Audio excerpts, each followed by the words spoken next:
Welcome to Speakernomics, the official podcast of the National Speakers Association. I'm Kenneth Kinney, but friends call me Shark, and like you, I'm a professional speaker, and I love listening to Speakernomics. Speakernomics is a professional speaker show that will help you thrive and grow speaking business so you too can change the world, one keynote session workshop and speech at a time. And on this episode, we welcome John Edwards. And who is John Edwards, you ask? Well, he is an author, leadership coach, a former internationally ranked athlete, an award-winning international speaker in CSP, and the former faculty chair at the prestigious Neuro Leadership Institute. John, welcome to Speakernomics. How are you today?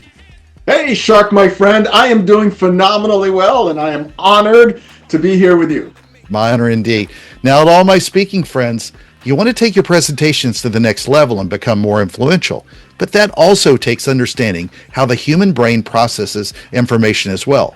Cognitively speaking, how would you use the latest neuroscience research to help you ethically increase the impact you have on your audience? Just as important, though, is how do you harness your own brain power to help you deliver a more powerful presentation? And before we jump in, make sure to go to Speakernomics.com. That's where you can find the tips, insights, and knowledge to help you become a better speaker, build a better business, and get paid to speak. John, let's dive in. First of all, what does the science at least tell us when presenting information versus inspiration? We have a lot of people who are, say, motivational leaders that you could put in a no content necessarily framework that sometimes we refer to them as no content, not in a negative way. But then you have the people that are high content with a lot of slides, a lot of diagrams, and the way we deliver that information and the way that audiences receive it obviously is a lot different. So what does the science tell us about how we present information versus inspiration, and go from there?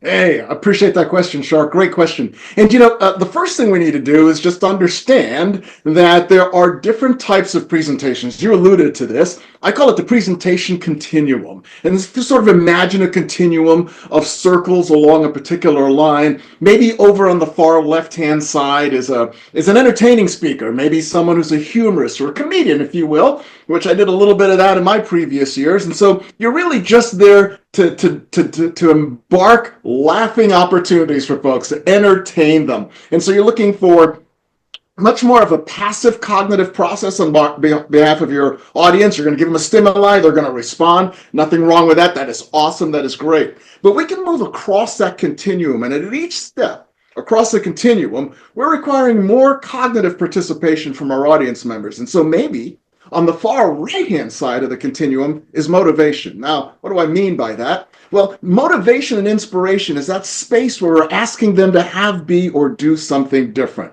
We're asking them to make a change, to think differently about something, to behave differently about something, to start doing something, or maybe even to stop doing something. And so the processing required over here is significantly different than the processing required over here. And wherever a speaker finds themselves along that continuum, it's perfectly fine. We just want to recognize that there's different levels and so different requirements. So to your question, if I'm doing information dissemination over here on the left-hand side, maybe I'm a compliance trainer in a corporation. And I just need you, Shark, to understand the rules and obey them. So it's less about inspiration there and more about compliance. But now I'm over here as a motivational speaker, and I need you to take on new habits to have a better cognitive resilience and well-being, or I need you to handle change in your life better for your own mental health, whatever it happens to be. I need to inspire you to get up a little earlier in the morning and do some mindfulness, whatever it is that I'm asking you to do so that you can be a better you. Well, now that's inspiration, and it requires an entirely enhanced process of how you deliver and craft your message. So one of the things that people often suffer from that we hear over and over is that they don't provide enough actionable tactics. How do you go about building in some of that when maybe your content is more of the feeling as opposed to the heavier cognitive load of power? Yeah, understood. So, what's really important here is that no matter which aspect we're coming from, some of us have a lot of content and we just can't wait to just regurgitate it out to our audience. And then others are really sort of feel good kumbaya moments and we lack some of the content, to your point. Either perspective needs to recognize this concept that we refer to as cognitive load theory. And cognitive load theory says that we both run the risk of moving past the cognitive load capacity, how much our audience can handle in terms of working memory at any particular given time. And so we all know this. The magic number for the human brain is 3. How do we distinct and distill down to 3 very specific things that we need our audience to do? So we start with the big thing. What's the big thing that we need you to do? Let's just say we need you to change your morning routines because it's the most important time of the day for your brain. And so what are 3 things that we can help you to distinctly pull that off in your morning routines? And so that sits under our subtopic of our key idea. And so one thing that speakers can do is look at their content. Am I giving them 5, 6, 8 things? Am I giving them 1 thing, or am I giving them 3 that fits under 1? Now that's a good way to identify whether or not I'm giving very specific tactical things that could lead to improvements and change in our audience's lives. Then let's move towards, we're going to talk a little bit about the audience in particular. What is the distraction battle that people are going through, and how do we sort of avoid the brain blockers for them so that they can receive that information correctly? Yeah, that's great. And we know in this world, there is so much stimuli coming at our brains day in and day out that our brains are trained to constantly, multiple times per second, evaluate whether stimuli is important at this moment or not. And part of that process is evaluating us as speakers. And, if you're the keynote speaker for a conference and you're kicking it off and everyone's excited to be there, it's an entirely different audience than if you've been called into a leadership conference, for example, and they're all having trouble delegating or holding each other accountable or whatever it happens to be, and you're the speaker coming in to help save this corporation, right? So the state of mind for our audiences, we recognize varies dramatically, but here's what we know. We know that whatever happened to them prior to coming into that room, whatever distractions they have, whatever else is going on in their lives, may or may not be related to you, right, is creating what we call gatekeepers. And those gatekeepers are creating brain blockers. And so it becomes important for the speaker to think about, how am I going to navigate those as early as possible to get folks to be in the moment with me? And that's key. How do we bring everybody into a shared moment together? And so we need to find what our strength area is in that relationship to be able to do that so that we can get folks leaning in to the conversation we're about to have. I often share this with folks, and that's this. The most important part of your presentation is the beginning. Because you've got hurdles to overcome, you have relationships to build, you have trust to build as quickly as possible. And so if you're going to lean in and bring neuroscience into any aspect of your presentation in terms of understanding and enhancing, I would encourage you to lean in to the very start of your presentation.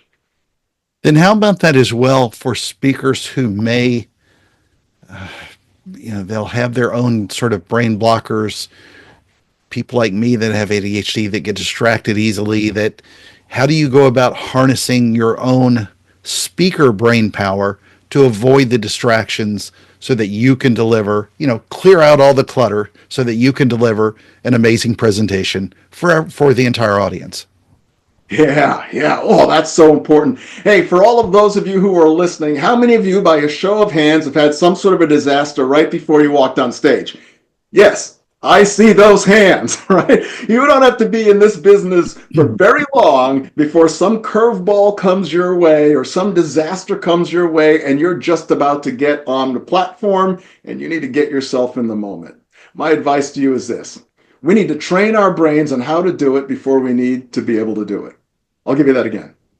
We need to train our brains on how to do it before we need to do it. Shark, you mentioned that I've got some experience as a professional athlete, not only competing, but then training other professional athletes. And one of the things that we always do is try to come up with a cognitive trigger moment. What's that physical thing that you're going to do? For example, for me, for the longest time, it was touching my heart. And the reason I would touch my heart is because it's a reminder for me of why I'm there. I'm there for you. I'm there for the audience. I'm there hopefully to help accelerate the success of the members of that audience as best as I can. And when I remember my why, it helps to trigger me in the moment. Now let's take this back to what I said originally. You need to do this before you need to do this.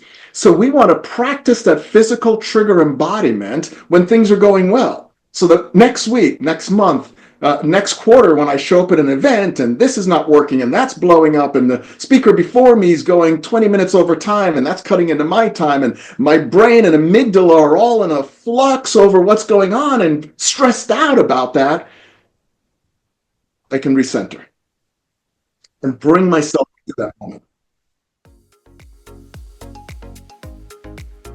Now for a little speaking trivia. What is the term where one repeats a word or phrase at the beginning of successive clauses? It's often used rhetorically by speakers to reinforce key ideas, create a sense of rhythm, and create a lasting impression.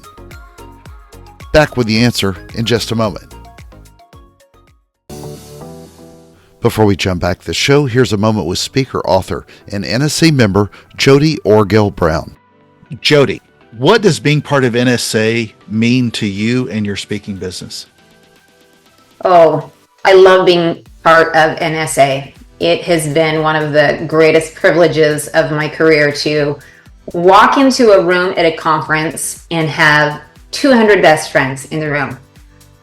People who understand me, who get it, unlike the people in my neighborhood or my community or my local chamber of commerce who do not understand what I do. I can walk in and have people who can immediately connect with and have heart-to-heart conversations, become friends with, and then help elevate each other with our businesses. So that's one of the things I love the very most.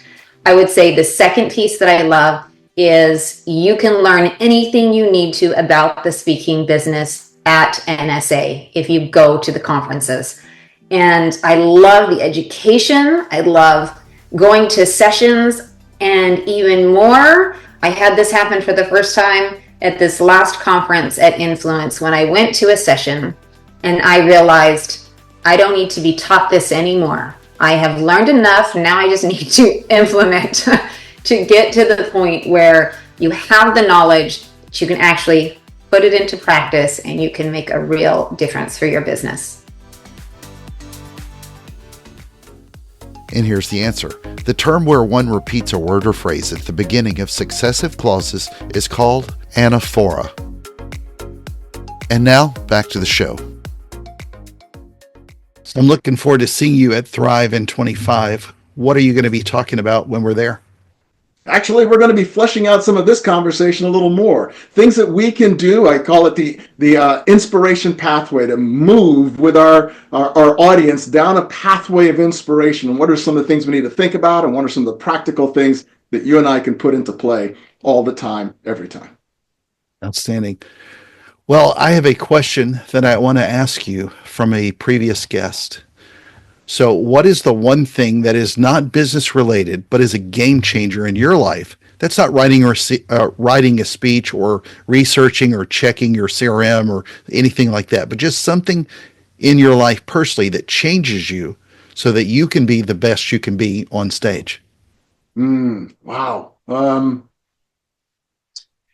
have to say that's taking brain breaks. Brain breaks, breaks.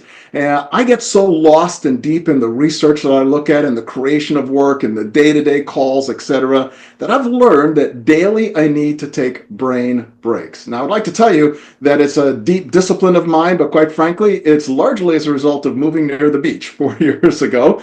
And so going out for a 10-minute walk or in the middle of the day to just recharge and recuperate my brain, I've discovered allows me to come back in a much fresher way. So instead of doing it weekly or annually, I'm learning how to do it every day, every other day.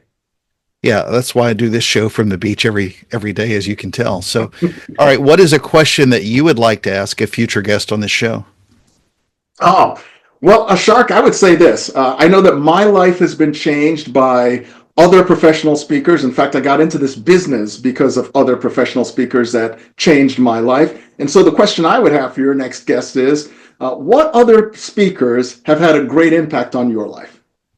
Outstanding. Well, let's do a recap then based on John's mental advice. Number one, There are different kind of presentations. That could be a different type of cognitive participation from our audience as well. Motivation and inspiration is where we want to behave. We want people to behave and do something different. And then there's the flip side with more rules and actual tactics and processes. Remember that feeling and thinking requires a different amount of processing power. Regardless of the level of content, though, both need to recognize cognitive load theory. You got to remember not to put too much. Oftentimes it's the power of 3. Speakers need to take a look at their content to do just that. Number 2, there's so much stimuli in the world.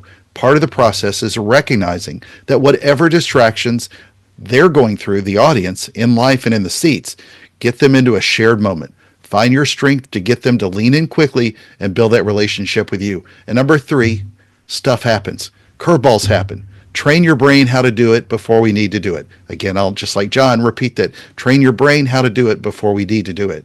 He comes up with a cognitive trigger moment to serve as a reminder. Touch your heart, tap your toes, tug your ear, something that helps keep you in the moment. Combine the head and the heart and reset your body and mind to deliver a fantastic presentation. John, I'm looking forward to seeing you in Orlando. Any last closing thoughts before we speak ourselves off this stage? Hey, I just want to thank you for your service to our association and to our colleagues as well. Really appreciate you. Absolutely. Thank you. Well, friends, make sure to join us at Speakernomics.com and let your voice be heard. I'm Kenneth Kinney, your host of the National Speakers Association's podcast, Speakernomics. And this has been another fantastic episode of the show. Thank you, John, for your service to NSA and for lending your voice to the show. And to everyone listening, thank you for the privilege of your time. And remember, Speakernomics is a podcast where you'll learn to speak, get paid, repeat.